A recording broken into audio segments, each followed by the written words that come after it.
Hello, in this video I'm gonna show you how to manage app permissions on Google Pixel 9 Pro XL.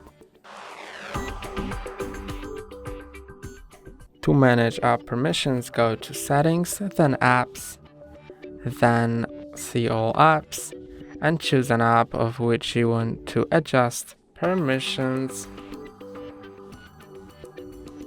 Then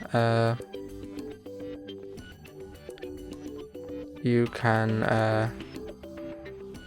find the permissions here and see what's allowed, so see what's not allowed, and you can change the state of these permissions like that. That's all for today. Don't forget to like and subscribe. See you next time.